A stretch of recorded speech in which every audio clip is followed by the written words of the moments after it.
Hello and welcome once again.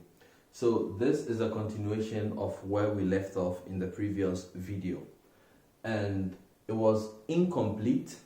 We call this the training example, and if you remember, I mentioned that a row is termed as a training example, but in this particular case it is incomplete because there is no way we have encoded our supervision into the data set.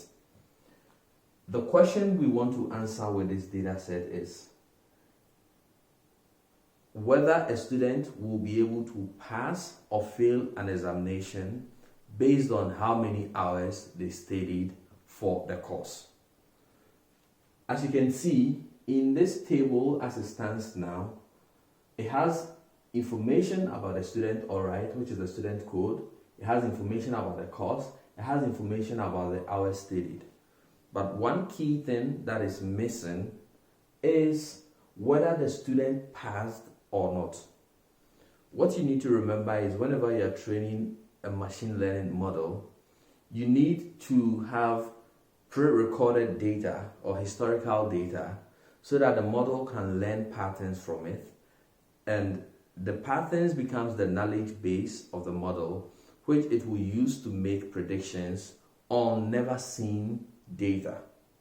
So as far as this tabular data on the board is concerned, this is not useful for training the model that we want to train. It is hypothetical.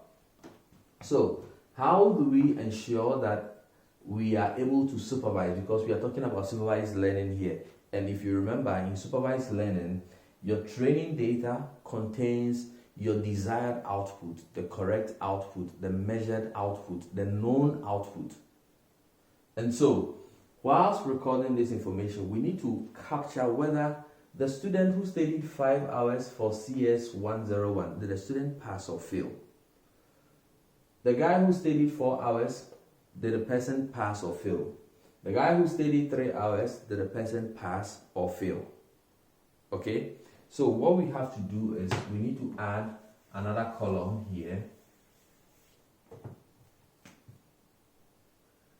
We can call this the result column or feature, and then we record whether in each of the scenarios the student passed or failed. So let's say the person who studied 5 hours, yes, passed. The 4 hours guy failed. 3 hours guy failed. 6 hours passed. So now we have a complete training data set that we can use to train a model that will be able to take new information and then tell us whether, based on the information given, the student will pass or fail. Now there is one more thing we need to do. We need to look at the features in this training data set and then ask ourselves, which of these features are important when it comes to answering the question of whether a student will pass or fail based on the number of hours they spent studying. Let's go through these features one by one. So student code, how is the student code important to answering that question? The student code only identifies the student. The student code is synonymous to the student name to uniquely identify the student. Now you can see that your name has no bearing on whether you will pass or fail an examination.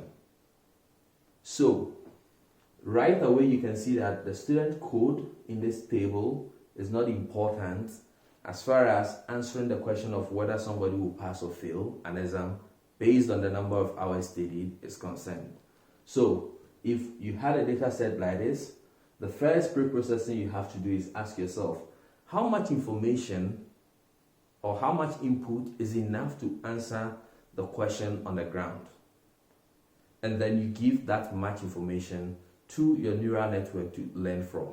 And one simple way of answering that question is you ask yourself, if a human being was given the task of determining whether somebody will pass or fail, which of these features will be important?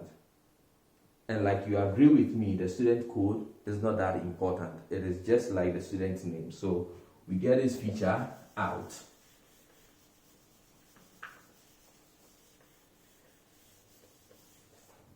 Now, with the student code feature gone, we ask ourselves, is the course code important to answer the question at hand? And I'm sure you agree with me that indeed the course code is important, because we want to know whether you will pass or fail a particular course based on the number of hours you spent studying or preparing for the examination. So in this case, the course code is also important. You need to know the course code, and then the course code of the particular course, and the number of hours is also important, because of course it is actually in the question. We want to know whether somebody is going to pass or fail based on the number of hours they spent to study.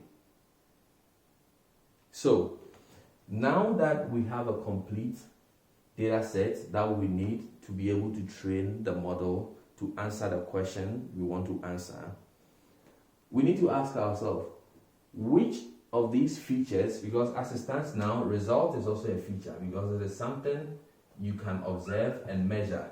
So if I take this row, what it means is that for CS101, if you studied 5 hours, there is a high chance that you will pass. For CS101, if you studied 4 hours or less, there is a high chance that you're going to fail. The same applies to each of these rows, so we can interpret them according to the structure that we have on the board. Now, the question is, which of these features will form our input and which is going to be our output? The question you need to ask yourself now is, what is it that I expect my model to produce? If you are able to answer that, whatever feature answers that question becomes your output. So, in our hypothetical scenario, what do we want the model to do? We want the model to be able to predict whether a student will pass or fail a particular course based on the number of hours studied. So, obviously, the result here is our output.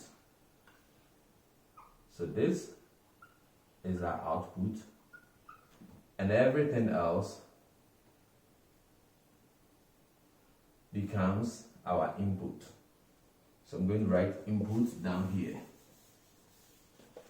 So this and this are the input, and this becomes our output. So this is how you encode your supervision into the data set. Because we have examples that have the course code, the hours studied, and the result, once we show it to the model, we are teaching the model that for this particular distribution, it is likely that the person is going to pass. For data points that looks like this, it is likely that the person is going to fail. So then it becomes the job of the model to learn how it will map our input into the correct output. So with this table now, one input or one training example is going to be this. And the input of this training example is going to be CS101 and then 5. And the output is going to be 1. So this is how we encode our supervision in the training data. Thank you once again for watching, and I will see you in the next video.